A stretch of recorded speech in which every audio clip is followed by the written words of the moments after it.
Ja, nu är jag på en höstresa. Och jag landade före lunch på Marco Polo, flygplatsen i Venedig. Där jag hyrde en bil och nu är på väg norrut. Och resan går till Dolomiterna. Och man börjar se lite av Dolomiternas berg i horisonten. Dolomiterna ligger i norra Italien och gränsar till Österrike.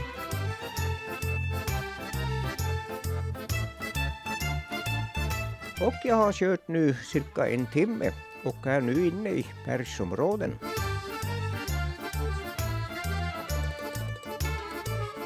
Och man passerar genom massor av tunnlar.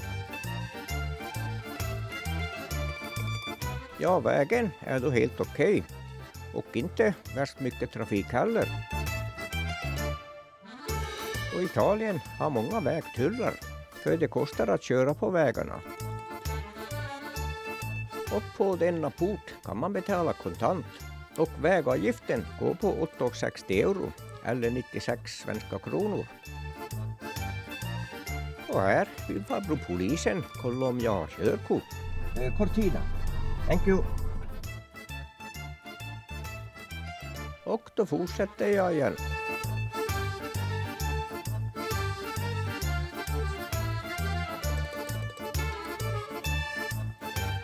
Och Dolomiterna är en del av Alperna i nordöstra Italien.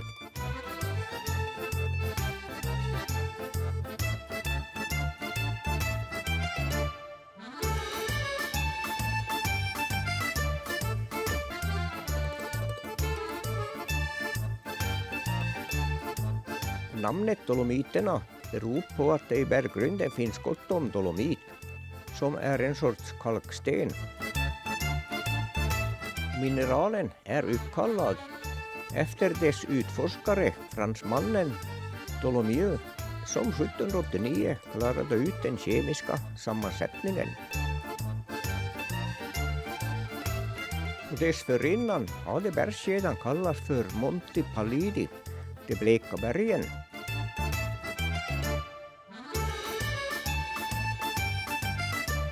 Ja, då kommer jag till dagens mål som är Cortina.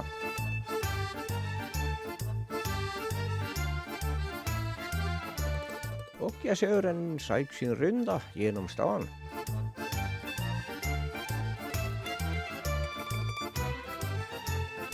Och ett kort stopp för att se om jag hittar boende till acceptabelt pris.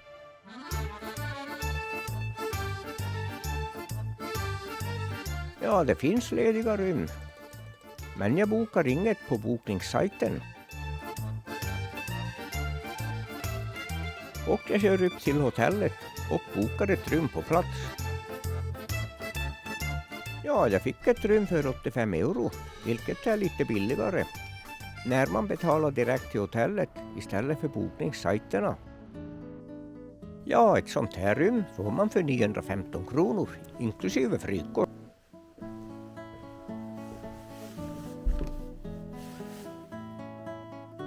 Cortina ligger i Dolomiterna i nordöstra Italien, söder om Österrike och delvis i Sydtyrolen.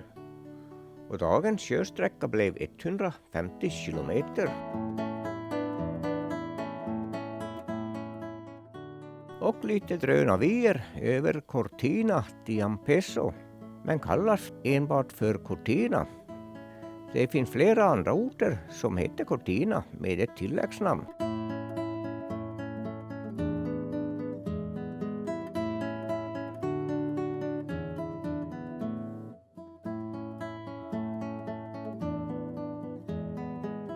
Cortina är en stad och kommun och ligger på 1211 meters höjd över havet och har 5500 invånare.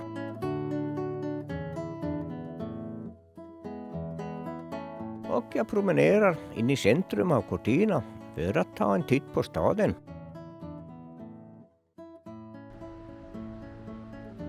Och man har hittat lämningar utanför Cortina som tillhör stenåldersmänniskor omkring 5000-talet före Kristus.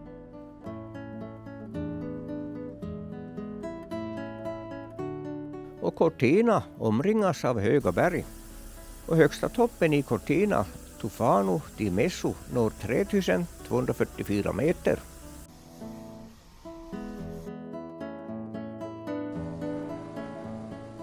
Cortina är en känd vintersportort med många lyxiga hotell och exklusiv shopping.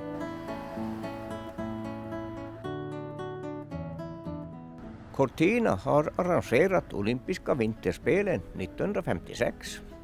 Vinterspelen 1944 skulle ha hållits här men ställdes in på grund av andra världskriget.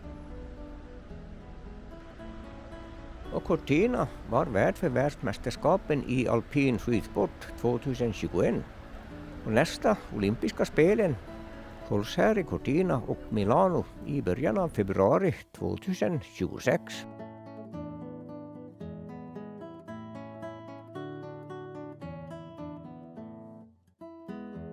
Och nu dags för middag och en liten lasagne med en öl går på 15 euro eller 168 kronor.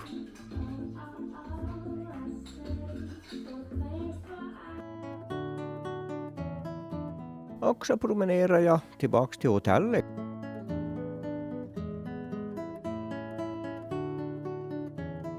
Och idag ska jag köra hit till Passo Giao. Och därefter fortsätter jag köra upp hit. Och sedan troligen upp här västerut och ner till Passo Gardena. Men innan jag drar vidare tar jag en titt på Olympiska stadion som drar igång med vinterolympiska spelen om 4 månader. Och då drar jag söderut. Vägen går uppför hela tiden.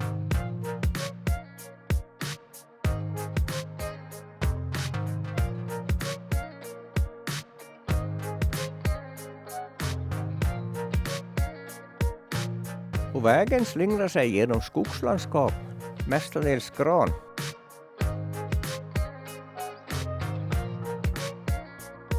Ett gäng franska Ferrarin kör om mig, som troligen är på väg till passet.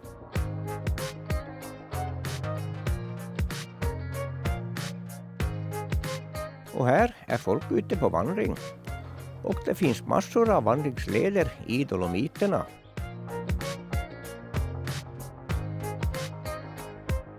Och plogpinnarna är drygt 3 meter långa, för här kommer det mycket snö. Och genomsnittlig sjömängd är 2,2 meter per år. Och vissa orter upp till 3,3 meter. Och den mest snörika perioden är från december till februari.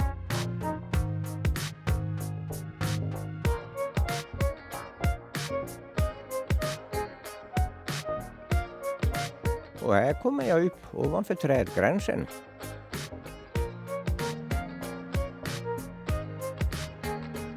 Ja, då är jag uppe på passet, Passo Giao. Och jag ställer min Ferrari in till de franska Ferrarin. Och passet ligger på 2236 meters höjd över havet.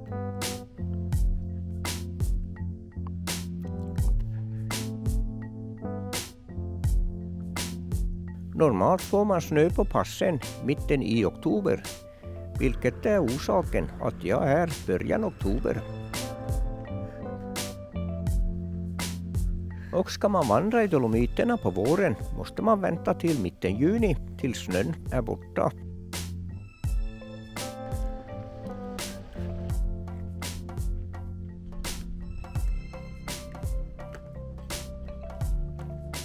På passet finns en bar där man kan få sig en cappuccino som går på 39 kronor.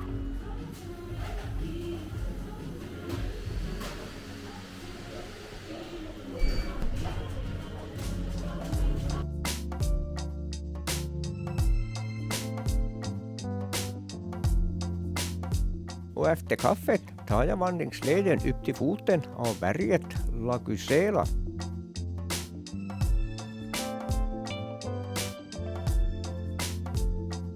Ja, det är otroligt vackra vyer, men kallt så här på morgonen. Så man måste bära handskar och långkalsonger.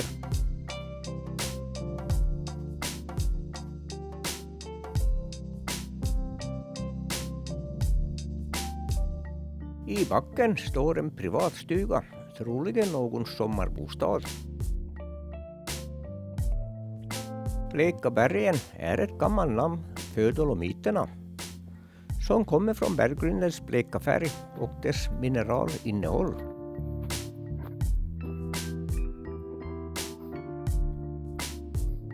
Leden går ganska brant uppför, men det är friskt att vandra.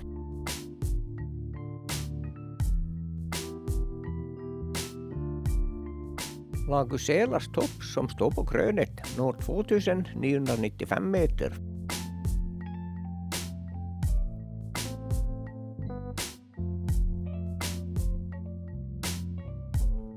Och på krönet står en kommunikationsmast, ser ut att vara för telefoni och radio och tv.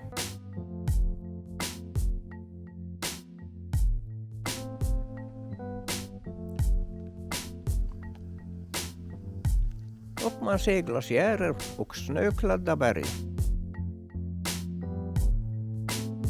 Och där nere i dalen ser man Cortina. Och där nere ser man baren och parkeringen. Och det är mycket folk ute på vandring.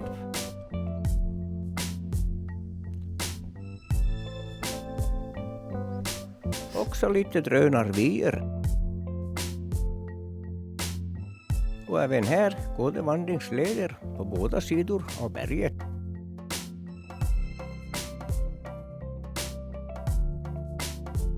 Och runt passet ser man höga berg åt alla håll.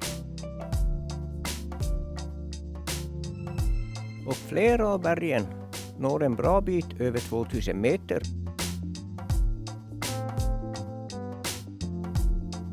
Och de långa plogpinnarna står tätt, ungefär som Ingemar Stenmarks plockepinslalom. Ja, då lämnar jag Passo Giao och kör tillbaks ner till Cortina. Kör man här på snövägarna måste man hyra vinterdäck eller kedjor som kostar några 100 kronor extra per dag. Och här varnas det för rullande stockar för att inte kliva upp på timmerhögen.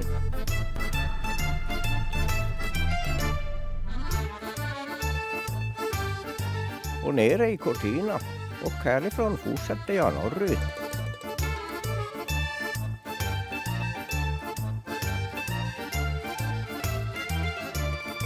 Och det är en smal väg som klättrar uppför hela tiden.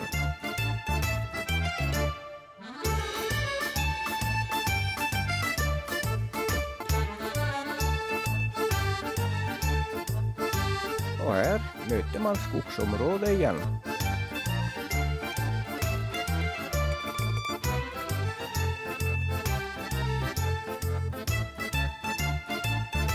Ja, det är massor av folk ute på vandring. Det passar på innan vinter slår till.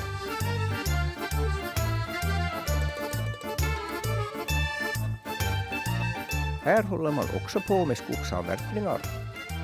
Ja, det måste vara lite komplicerat med branta sluttningar, smala vägar för upplag och lastning.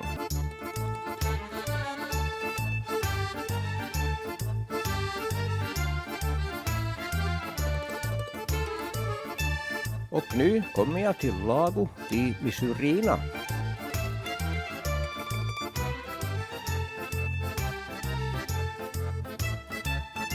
Och här möts jag av regnet. Och vägen följer sjön.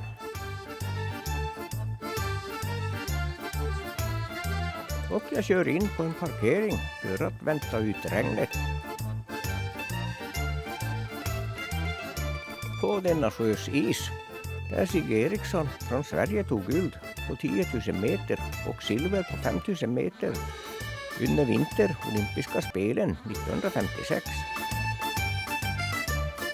Jag kör tillbaka en bit där jag såg en café. Det var sista gången tävlingarna gick på naturis. Och Lago di Misoro ligger på 1756 meters höjd över havet. Och orten är en turistort med 10 hotell för runt 500 personer. Och en cappuccino här går på 3,50 euro eller 39 kronor. Och sjön är 2,6 kilometer lång och 5 meter djup.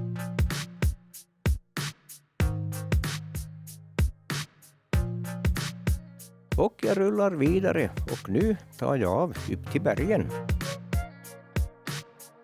Och vidare genom nästa ort som är Antornosjön och vidare till ingången upp till bergen.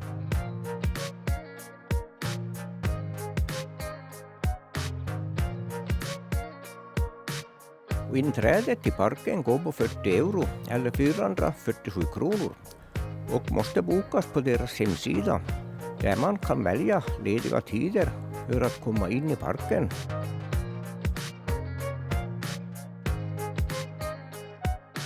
Och vägen slingrar sig högre och högre upp.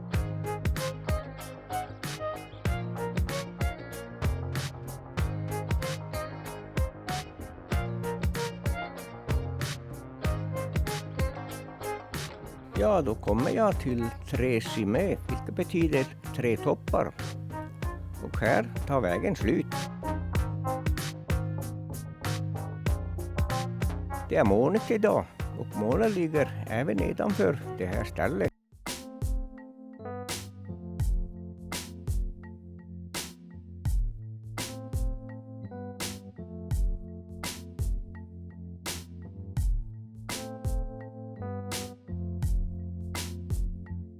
Ja, jag såg vid foten av de 3 topparna. Tyvärr ligger berget insvept i molnen. Det går leder runt berget med de 3 topparna som är cirka 10 kilometer om man går runt hela berget. Och Sima Ovest är 2973 meter högt och Grande i mitten är 2999 meter över havet. Och Sima Piccolo är den lägsta på 2857 meter. Ja, så här ser det ut och det är klart väder om man tar leden runt berget. Och Refugio Auronzo är ett vandrarhem med smårum och en bar. Och ligger på 2333 meters höjd över havet. Ja, då blir det ju en cappuccino i baren som går på 39 kronor. Tyvärr så verkar inte månen släppa greppet om berget. En del folk har varit ute på leden och sa att man såg inte berget och topparna på grund av månen.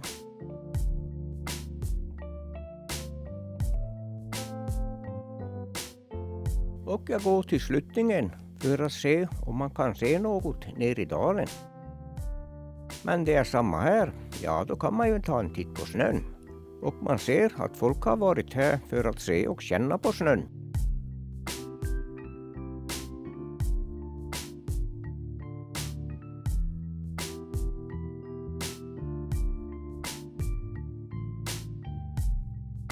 Ja, då är det lika att ge sig och köra ner för igen. Och här är man nära gränsen till Österrike.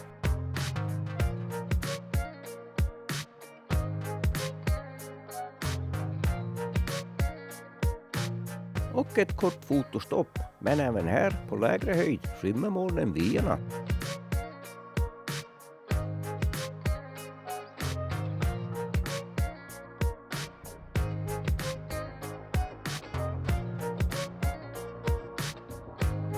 Och tillbaks på huvudvägen och här tar jag av norrut igen.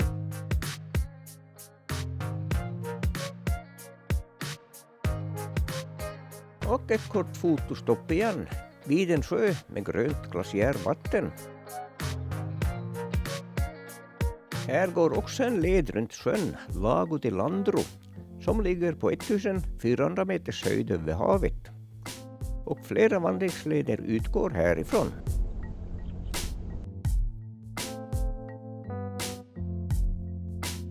Då fortsätter jag igen norrut längs väg SS51.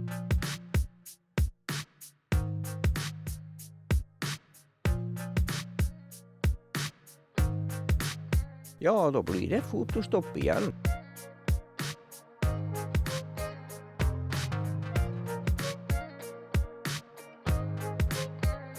Lago di Tobiaco, eller Toblassersee, som det heter på tyska, ligger på 1259 meters höjd över havet.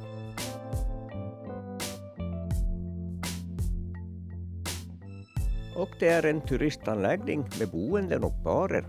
Och folk här är mestadels ute för att vandra i bergen.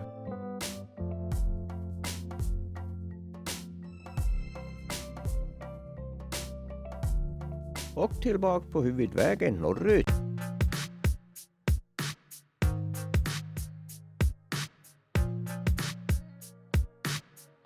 Och nu ska jag se om jag hittar ett boende. Enligt Hotels.com finns här boende.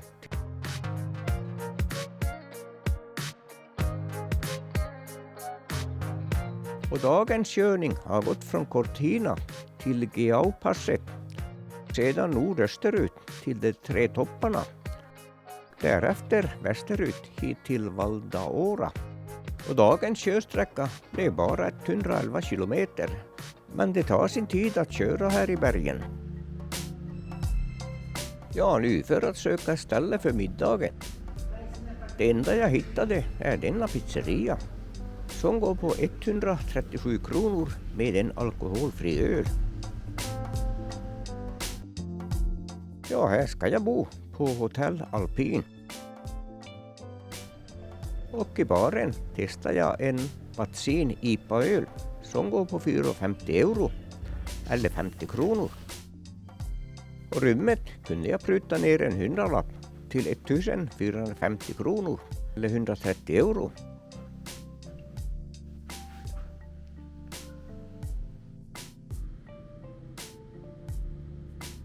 Och morgon igen och kamerorna är laddade. Och idag kör jag tillbaks några kilometer och därefter söderut cirka 15 kilometer.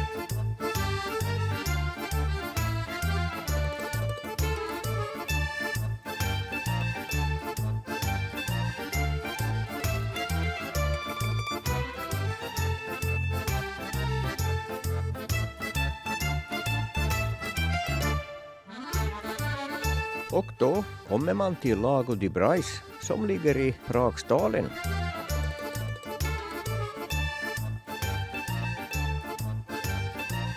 Parkeringen går på 160 kronor, men sommartid kostar det 400 kronor. Och då måste man boka parkeringsplats i förväg, för det kan välla in upp till 17 000 turister på en dag hit. Några somrar har man även stängt vägen hit dagtid för att det varit för mycket turister.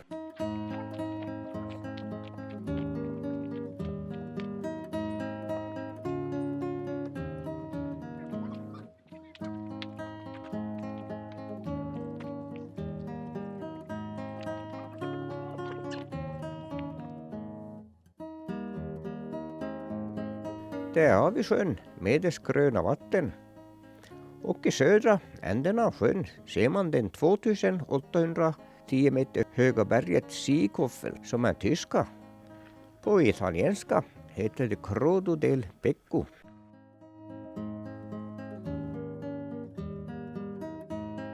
Här finns en massa båtar som man kan hyra för att ro runt i sjön.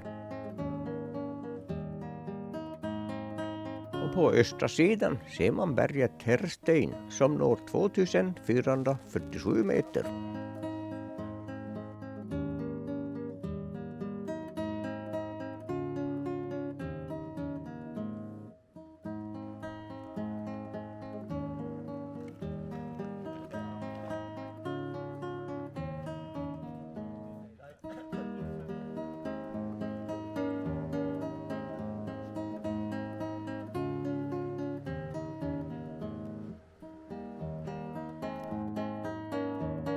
Och här finns kapellet Lago di Brais som är en av få byggnader förutom hotellet och båthuset vid sjön.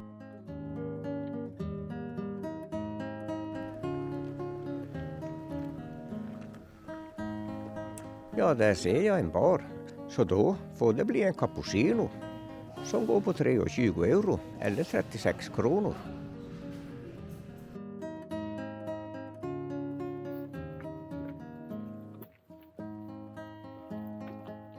Och efter kaffet tar jag leden söderut. Och här är det kallt, endast några plusgrader.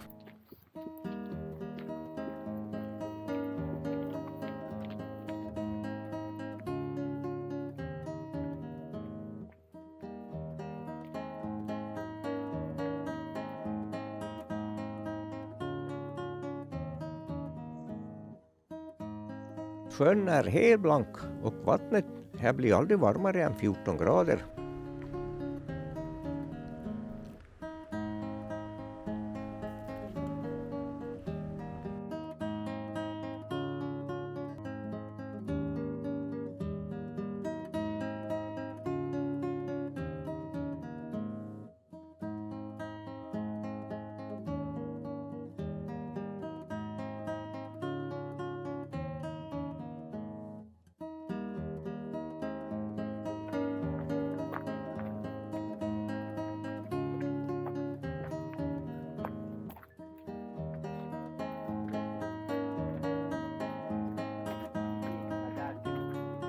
Sjön är 1,4 kilometer lång och 300-400 meter bred. Som djupast är sjön 36 meter och genomsnittsdjupet är 17 meter.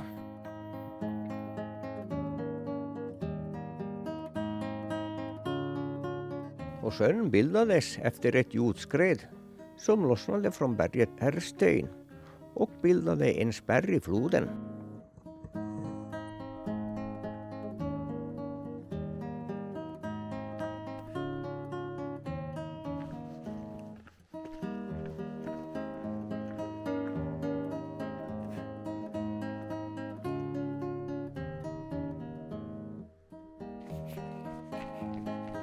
Här kommer jag till änden av sjön och härifrån fortsätter flera leder längre in i bergen.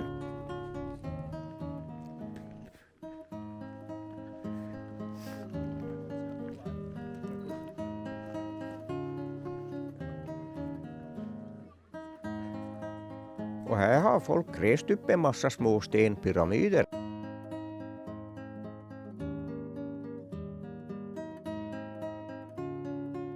Och det blir betydligt varmare när man fångas av solstrålarna.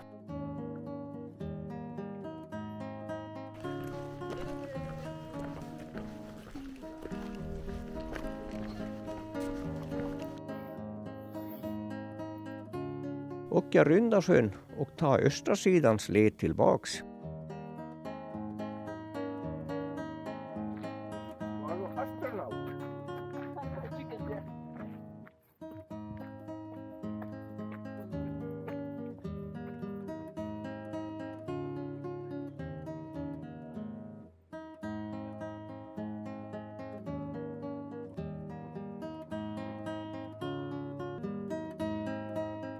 På östra sidan går leden uppför, högre upp och följer Herrsteins sluttning.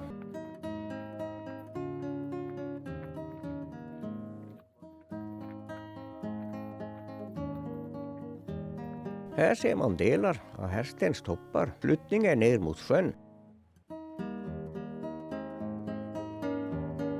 Vårfloden drar med sig en massa grus och sten ner i sjön.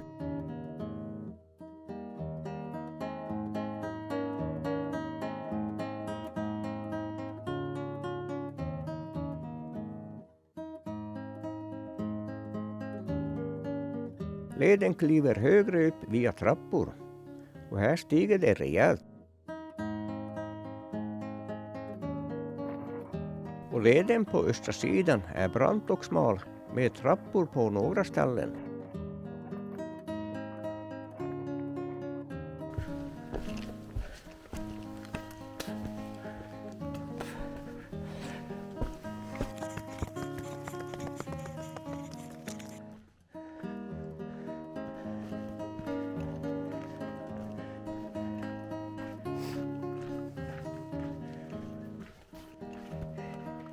Här kommer det cowboy. Ja, här är det få som hälsar när man möter dem på leden. Vandrar man i svenska fjällen hälsar alla på varandra.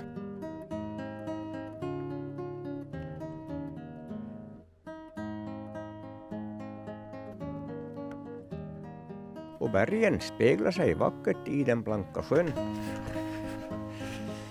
Och under vinterperioden är leden ofta stängd på grund av lavinrisk, speciellt den här på östra sidan.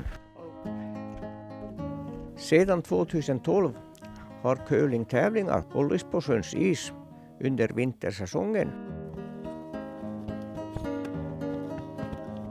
Och sjön är omgiven av höga berg på 3 sidor av Dolomiternas toppar. Training för Vasaloppet. Just training för Vasaloppet. Ach så, ja. Ja, good. See you next year. Ja.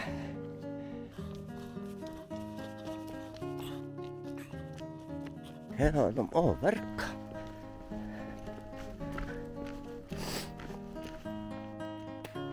Att vandra på lederna här sommartid måste vara nästan en plåga. Tusentals turister.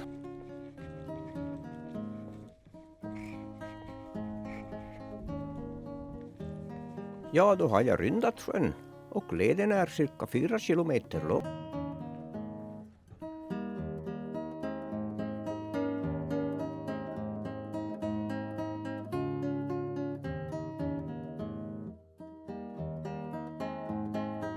Och jag lämnar Lake Brace och nu är det dags för lunch.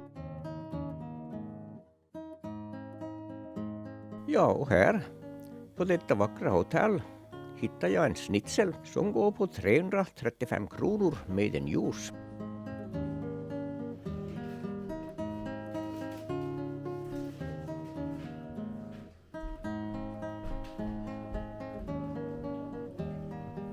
Och mätt och belåten fortsätter jag västerut.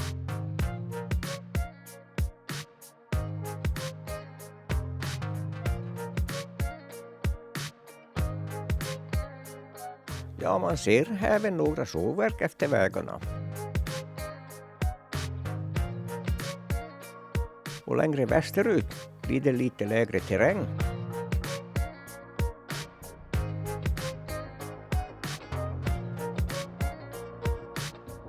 Ja, och nu har jag blivit kaffesugen.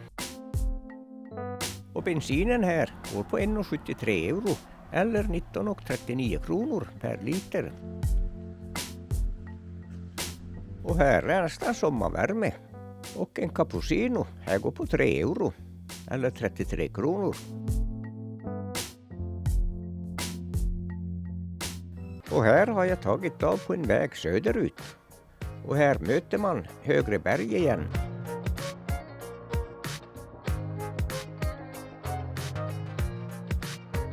Och vägen följer en liten flod i en dalgång.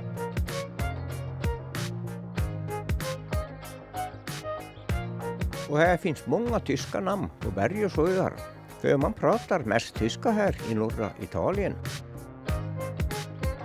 Och det är olika tyska dialekter som talas här i norr. Och i södra talar man italienska. I gränsområdet däremellan talas ladinska, är ett av EUs erkända minoritetsspråk.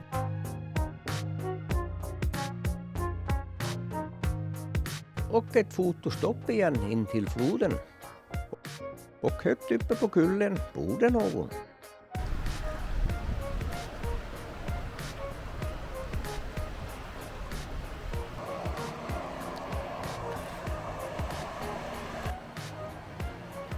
Och jag rullar vidare och nu går vägen uppför igen. Och så blir det ett till fotostopp. Och en otroligt vacker vy än en gång. I Badia eller Badia.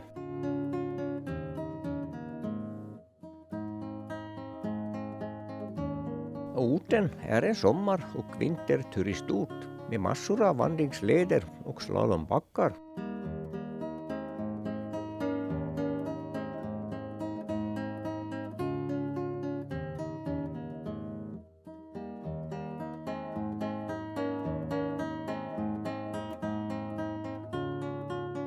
Och då fortsätter jag igen genom samhället Alta Badia.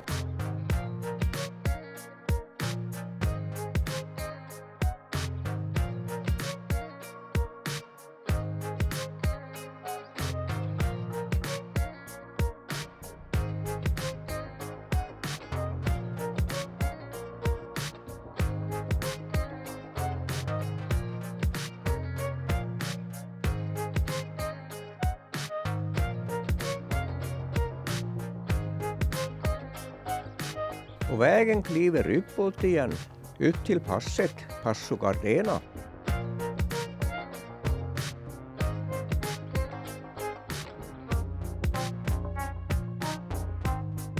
Och Italien är Europas 5:e folkrikaste land med 59 miljoner invånare.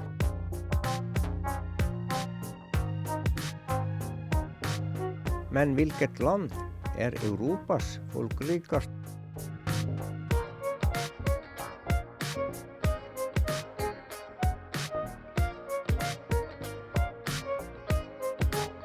Jo, Tyskland är folkrikast med 84 miljoner invånare.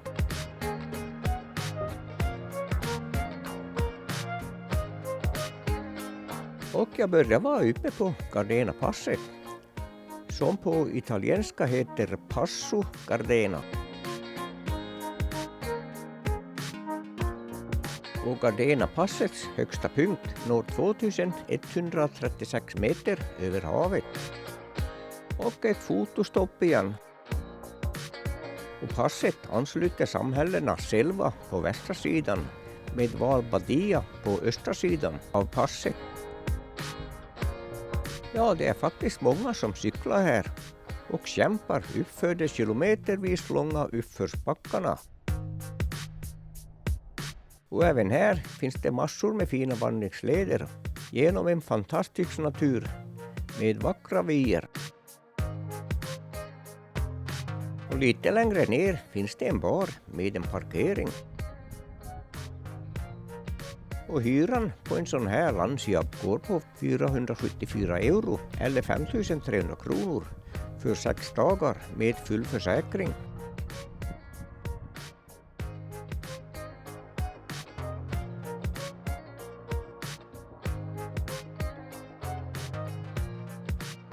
Och efter att man passerat passets högsta topp går det ner för hela tiden.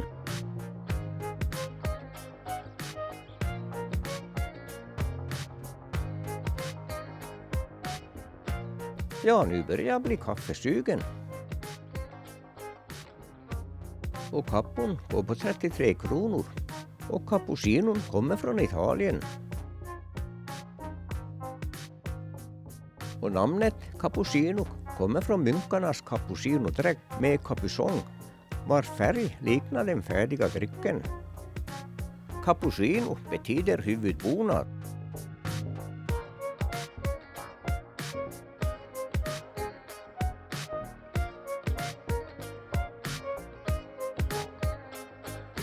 Och nu kommer jag till orten Sankt Peter i Val de Funes kommun. Och här ska jag göra kväll.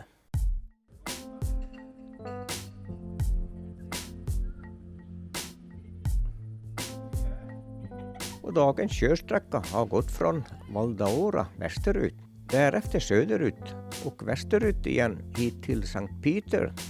Och dagens körsträcka blev 147 kilometer.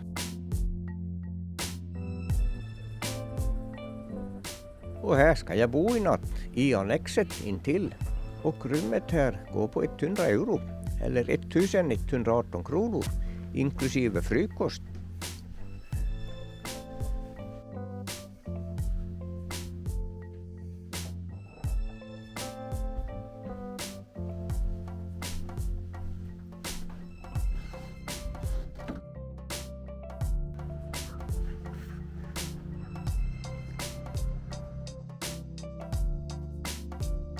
Och även här finns det massor av vandringsleder och samhället ligger på 1150 meters höjd över havet och hela kommunen har 2600 invånare. Och en hamburgare med en öl går på 245 kronor. Men det var mycket skräp på hamburgaren som jag måste skrapa bort innan den går att äta.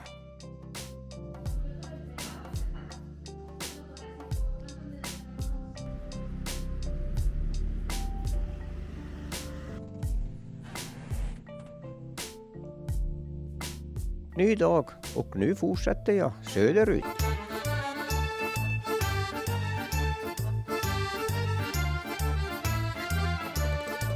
Och Och nu är jag uppe på motorvägen A22.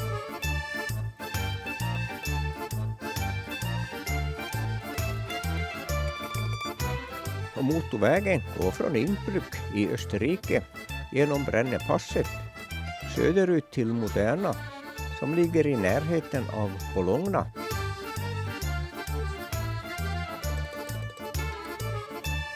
Och jag ser en vägskylt med en kaffekopp, så då svänger jag in för en kopp kaffe.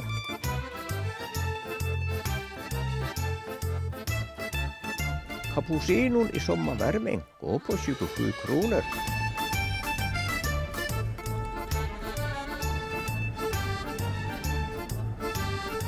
Och jag rullar vidare. Och här lämnar jag motorvägen.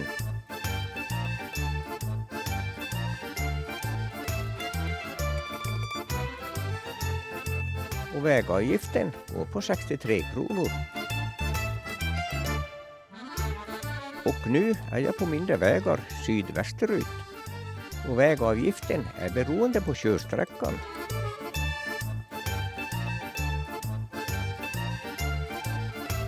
Och jag svänger in i samhället här för att söka mig ett lunchställe.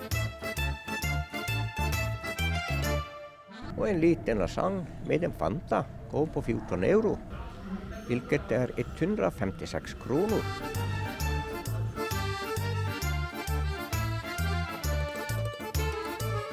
Och jag fortsätter igen och kommer nu till norra änden av Gardasjön.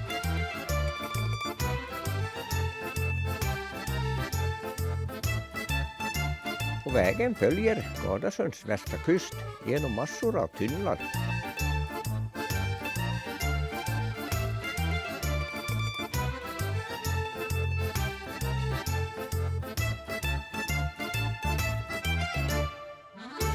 Och vägen går genom tunnel efter tunnel och många tunnlar är flera kilometer långa.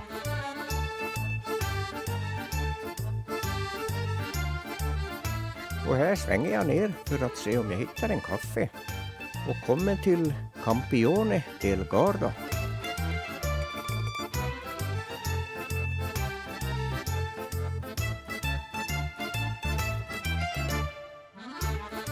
Och nu till en parkeringsplats. Och parkeringen går på 3 euro eller 33 kronor för ett par timmar.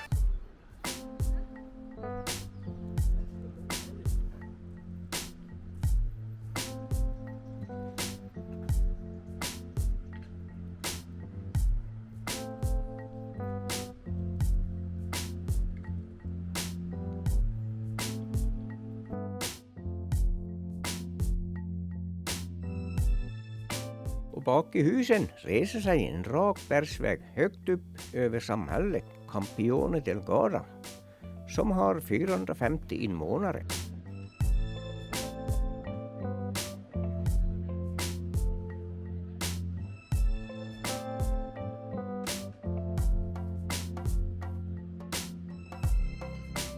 Och givetvis min favoritkaffe, cappuccinon, som går på 33 kronor.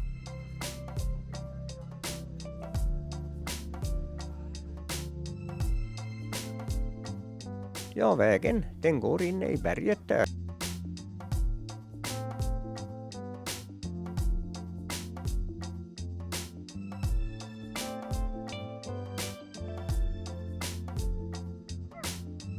Och jag fortsätter söderut igen. Och snart börjar det bli dags att göra kväll.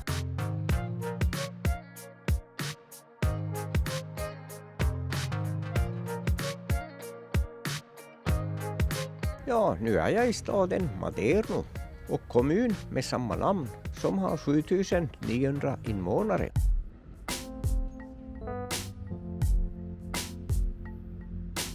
Och jag parkerar bilen på kajen för en titt längs med Gardasjöns strand.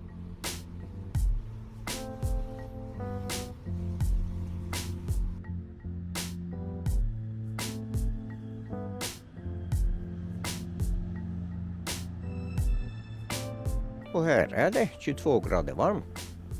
Och nu kan jag ju inte gå förbi dessa barer för en cappuccino som går på 28 kronor.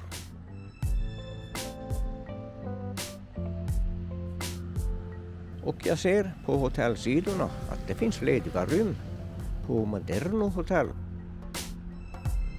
Och prytat fick jag rummet för 85 euro eller 950 kronor natten, inklusive frukost. Och dagens färd har gått från Sankt Peter söderut hit till Moderno och dagens körsträcka blev 181 kilometer.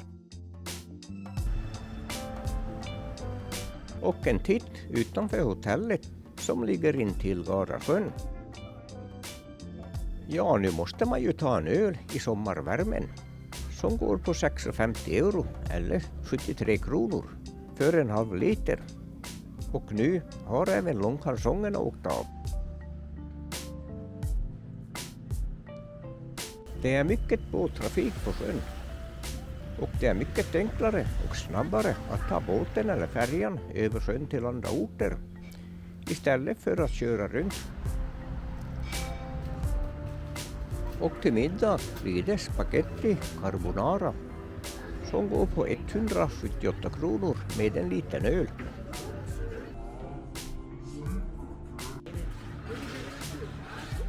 På Strandgatan finns även en liten kyrka.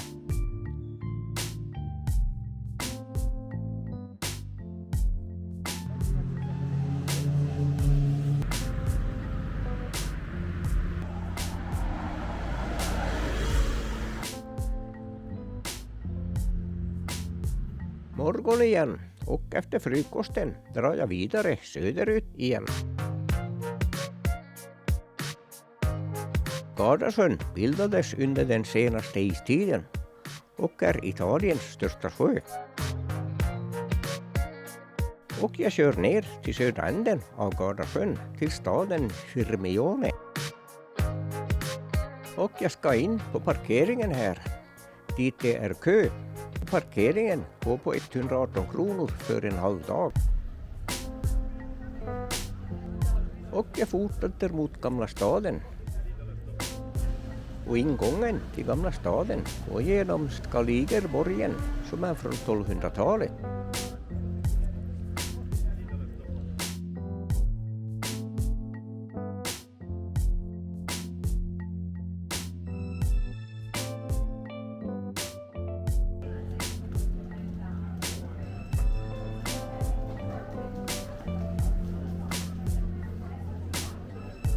Och borgen är en medeltida hamnbefästning som användes för att skydda Skaligenflottan.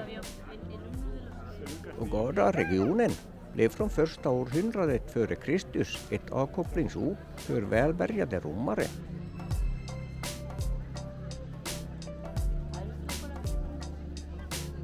Och romarna befäste Sirmione på 300-400 efter Kristus för att försvara Gardasjöns södra strand.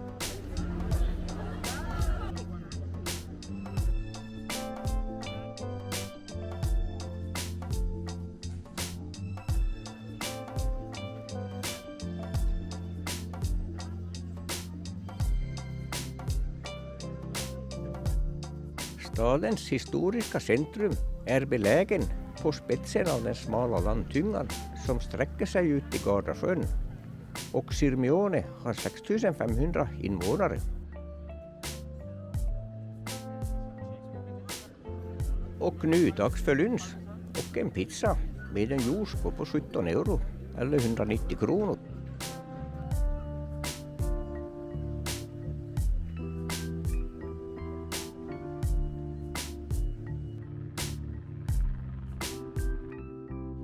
Och sen en cappuccino på maten.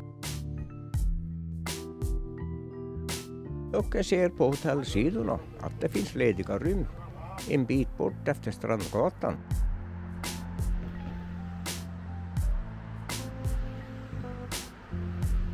Så jag kör bort till hotellet och får ett rum för 83 euro eller 925 kronor inklusive frukost.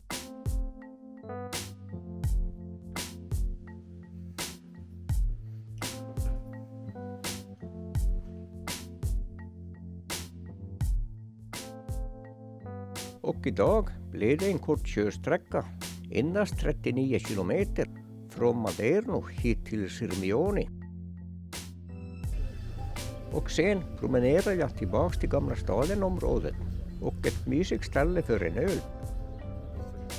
Det är disigt över den 52 kilometer långa Gardasjön som är 16,7 kilometer bred och sjön är 346 meter djup på det djupaste stället med ett medeldjup på 136 meter. Och till middagen tar jag en hamburgare som går på 296 kronor med en Peroni-öl. Ja, det är dyrt på turistställena.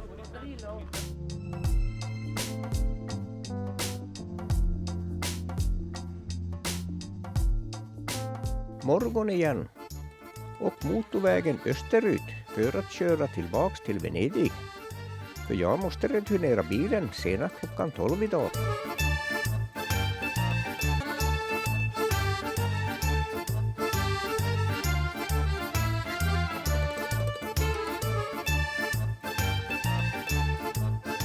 Och här ska jag ta av mot Venedig och flygplatsen.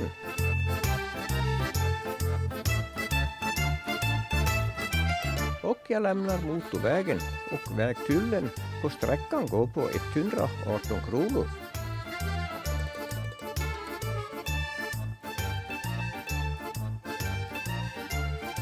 Tillbaks på Marco Polo flygplatsen och en natt nära flygplatsen för hemflyget går klockan 6 på morgonen.